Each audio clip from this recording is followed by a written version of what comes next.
Jamar Chase a little later with Randy. Meantime, let's turn our attention to tonight. Chiefs at the Giants. Here's an interesting stat. Kansas City has never beaten the Giants on the road.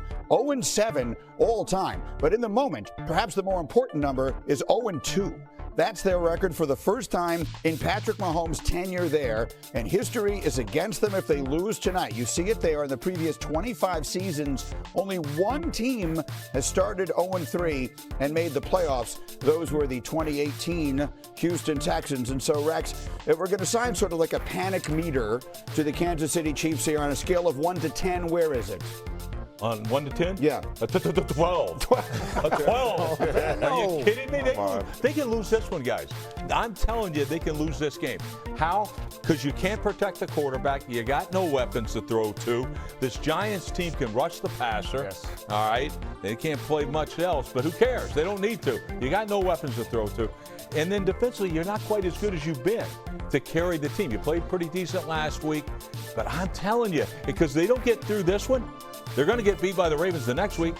Not only do they go 0-3, they go 0-4. So, yes, you're going to – it's a 12. Yeah, I think the worry comes not this week, but in their schedule in the future. They've got some stiff competition coming up. Right. But this Giant team, they can't stop the run, and I don't know if they'll be able to earn the right to rush the passer. I mean, I think Andy Reid's going to get back to running the football. It's what he has to do. I mean, hopefully he goes back to his old offensive line days and knows that that's all he has right now to protect Patrick Mahomes against a unit that struggles against it. They got to run the football. Bruce, the only offensive line coach in the history that doesn't like to run the ball is Andy Reid. It's the darndest thing I've ever seen. Listen, if you had 15 back there, you'd be throwing it too. Even you, Rex. No, I wouldn't. Yes, I would. Yes, I would. This is not panic. This is not panic. However, Rex is right. They need to win this football game. This is a must-win. And when have we ever said that about a Chiefs team in Week 3? It hasn't been since I was lining up for them. That's the reality, right? They're that good. So they got to win this game. Not only do they have the Ravens coming up, Lions coming up after that, right? The schedule isn't easy. But going back, the reason I think I want to pump the brakes on the panic conversation is this.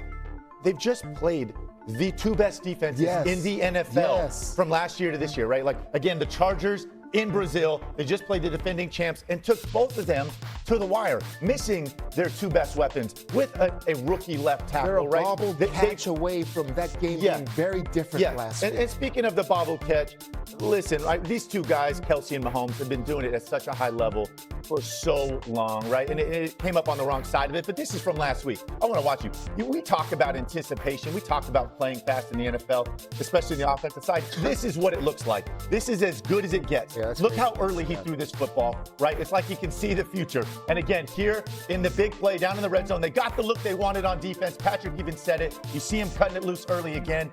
Kelsey makes this play 9 times out of 10. Obviously, this one doesn't bounce their way. But this is their reality. Their margin of error is so small now, you can't overcome some of these mistakes. But again, I've been there twice this summer. I love the way Kelsey looks right now, right? Like, this is the best shape I've seen him in a long time. I think he's running well. I think he's energized.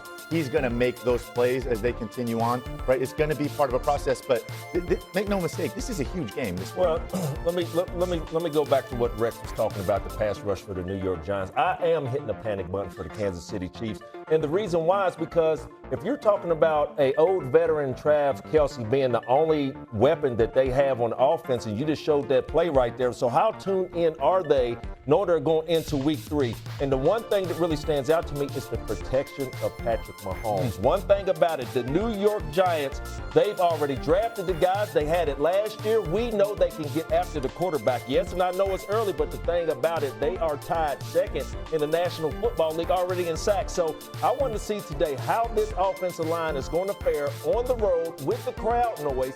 I just want to see how they're going to be able to protect Patrick Mahomes for 4 quarters in a hostile environment.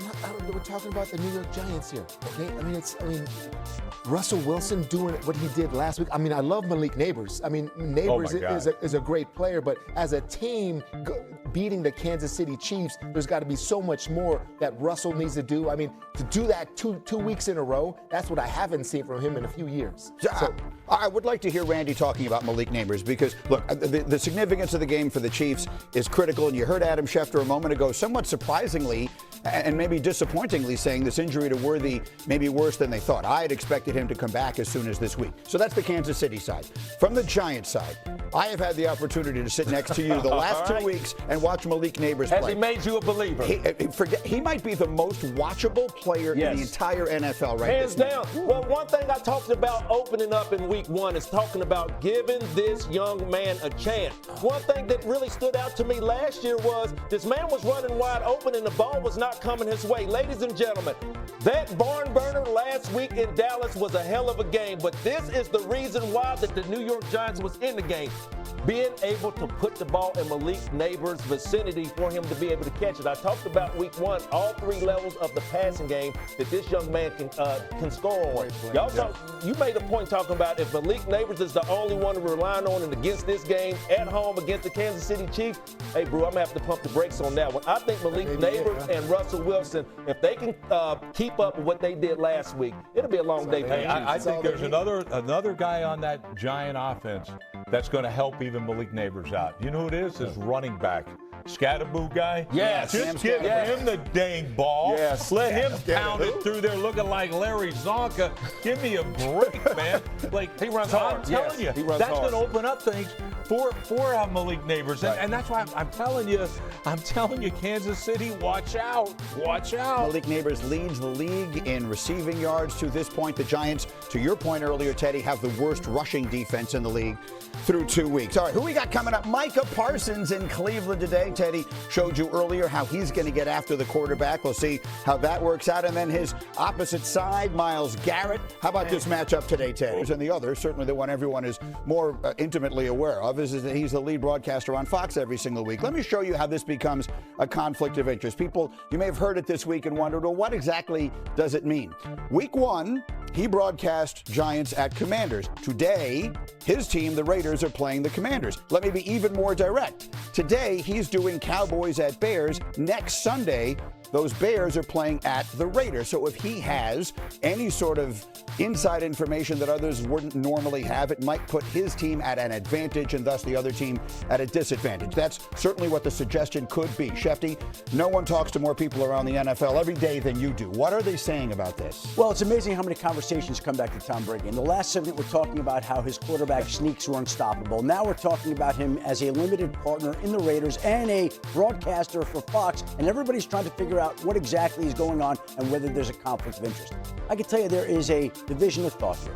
There are some people around the league who I think do have some concerns about this. They're like, how could he be allowed to talk to teams, own a team, have that team play like they're broadcasting the Bears today and playing the Bears next week? They don't like that. But there are other people saying, what is the big deal? You've been through production meetings. You control what you say. I'm on the phone with people. They control what they say. They're not going to divulge the first 15 plays of a game. You can share what you want. So what is the big deal? And I also think Tom Brady feels like he's professional enough to study film on these guys and know exactly what their tendencies are. He doesn't even need to hear it because he's so familiar with the game. So why